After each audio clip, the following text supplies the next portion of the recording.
In our teachings, we have a covenant with the Creator and the covenant with the natural world.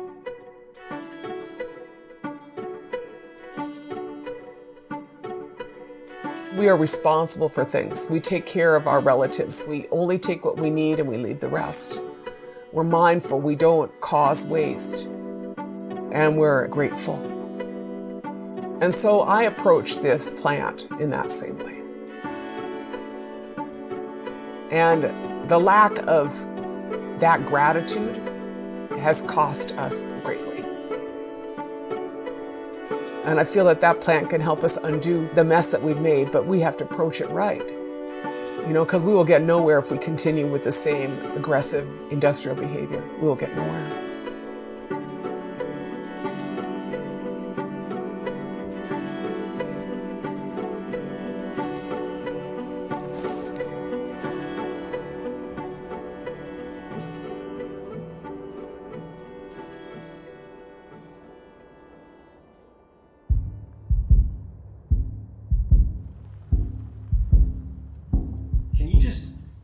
Simply tell us what hemp is? Hemp is the plant Cannabis sativa, and it's a plant. Okay.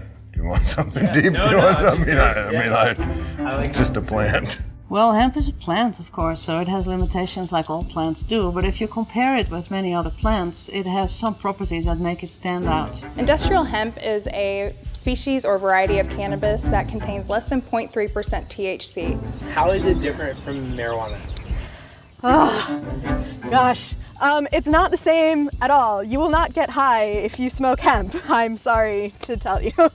Well, cousins to each other, you know, it's like the difference between popcorn and sweet corn. They're cousins. Obviously, the plants look the same, they smell the same, which is what got them in trouble in the first place. But hemp doesn't have the psychoactive properties that marijuana does. Marijuana currently has up to 25 to 30% THC content, and that's the chemical compound, the psychoactive compound that gets you high. Cannabis is like breeds of dogs. I like to say it's a pit bull and a poodle. You've got your tiny Chihuahuas and you've got your large Great Danes. They're both dogs, but they're two completely different genetic animals. It's been called the plant over 50,000 uses because you can use every part of the hemp plant for something. Well, they say there's 50,000 different uses, but I might beg to differ on that. Okay, 25,000 different uses. The number one use right now is CBD oil in America. Now there's 24,999 left.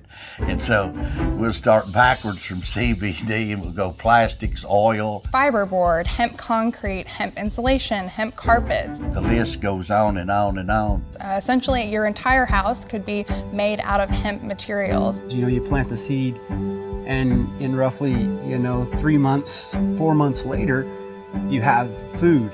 You have fiber for housing and clothing. You have oil. You could replace petroleum, run your car off of this. You could eat that oil. It's safe enough to eat and run your car on it. It's so high in omega-3s, omega-9s, and 6s, it's a superfood. It's something that you can make just about anything from, and it's a crop of the future. We know that hemp has 3 times the tensile strength of cotton. We know that hemp is antimicrobial. We know that you can make almost anything out of hemp.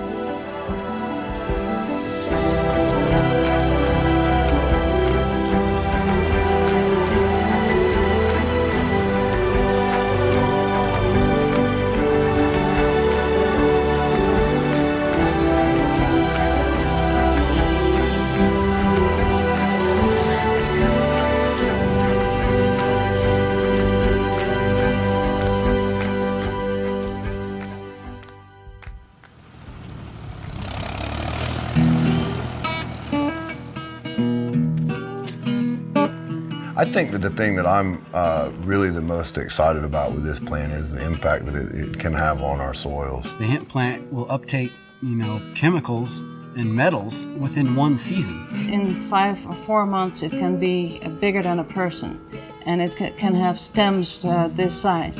So that already makes hemp very attractive for environmental cleanup. This plant can help take damaged land that's out of circulation and rehabilitate it. Phytoremediation. Phyto is plants and remediation is to solve a problem.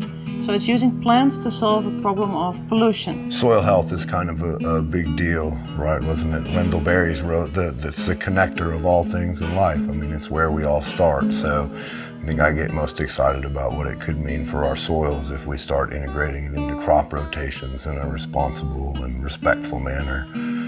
It has the potential to capture carbon, to reduce our entire agriculture footprint. So it's probably not the sexiest thing, but I guess that's just because I'm a dirt farmer.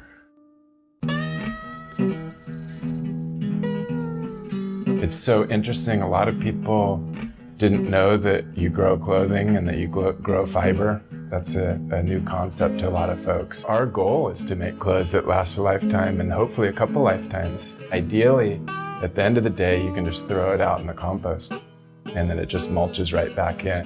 Hemp is something that biodegrades back into the earth. And to me, what makes sense as humans in the Anthropocene, you know, humans at any point in our existence is to not make our damage everywhere. And we've done a pretty good job at that. So to me, hemp is part of the return to a thoughtful and mindful way to clothe yourself. It will save the planet. It offers a way out for all of us that is durable, that is local, that is biodegradable, you know, that is alive. And that's the answer. Change the world, change the way you live, change the way you see things, change everything.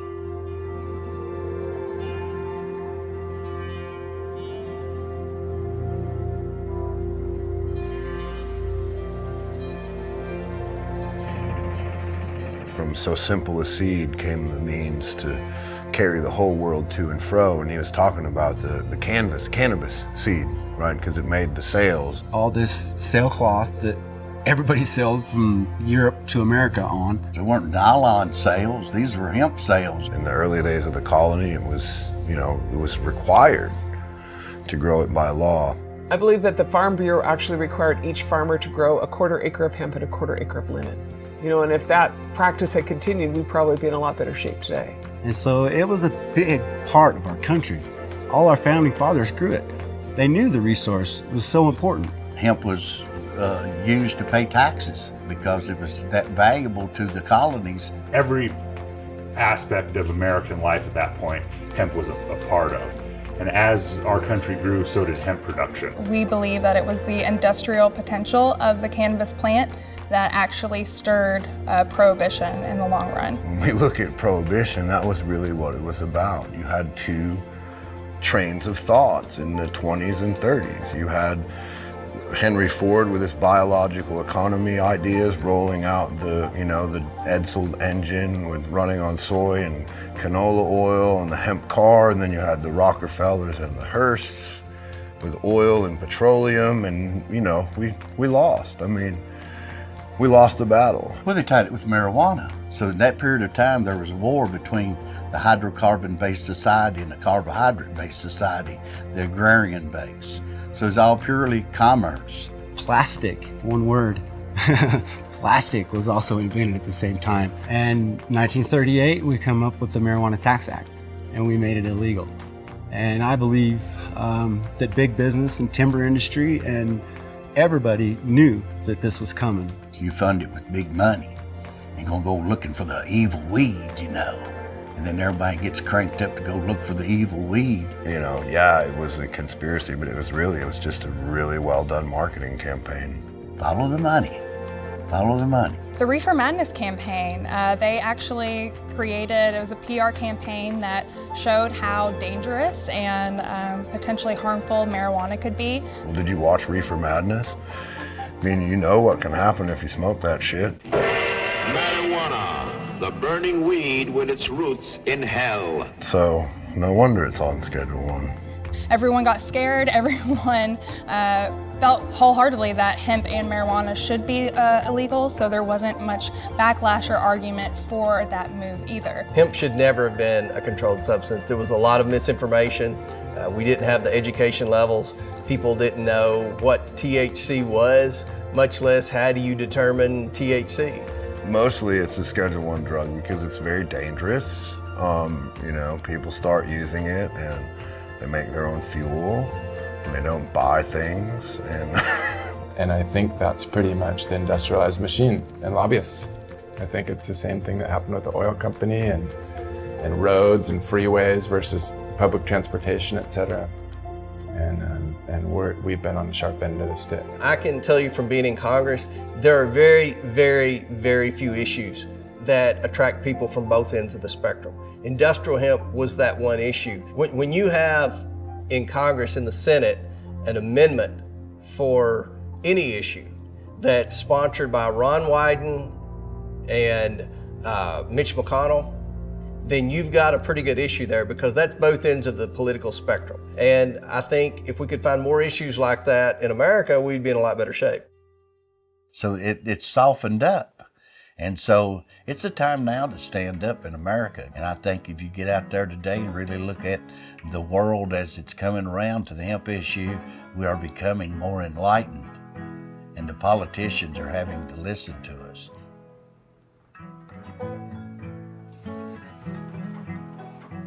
To get the news in December that hemp was finally legal felt like such a win for us. And it's a really exciting time to be part of the textile industry. The Farm Bill opens us much wider for many tribes because tribes now have a seat at the table and can set their own regulatory framework for hemp. The changing of the policies has to happen, and the Farm Bill really started the process. And we're not there yet, but I believe that it's the best start we've had in 57 years. And one of the freedoms that we're gaining back, and that's the freedom to be able to grow this crop right here. I think people know that we used to make fabric in North America. They had a textile industry, but we don't any longer. That was offshored in the 1980s to the 1990s, stealing mills across this country. And so now, as is America, we don't actually make anything, we just buy. You know, 70% of our economy is based on purchasing things. We source our hemp from a really high quality producer out of China. Due to the fact that hemp has been illegal in the US for quite some time, we've been working with these Chinese suppliers who have been working with the hemp fiber for, hundreds of years. They're the experts in hemp right now. So now that hemp is legal in the US, it's this incredible first step, and it's opened a lot of doors for opportunity for hemp in the United States, but we're decades behind in terms of research and sort of building and starting and learning how to plant and learning regionally how to plant. That is just going to take a lot of time before we get something perfected. And as we, look towards the future, I feel like a lot of individuals are taking the paradigm and the practices of industrial agriculture into this economy with the same value set and just trying to figure out how to make a buck on a plant. And what I'm going to say is a plant's not a slave. A plant is not a slave. And if we treat this plant with respect, this plant will help us change our world. If we treat this plant like they have in the last industrial economy and the last round of industrial agriculture, it won't help us. It requires a community and a group of people that understand that we're trying to build something valuable, more valuable than money, right? So this is, what are we leaving to our kids? It's always been about the land. And my interest is in an economy which is restorative and regenerative.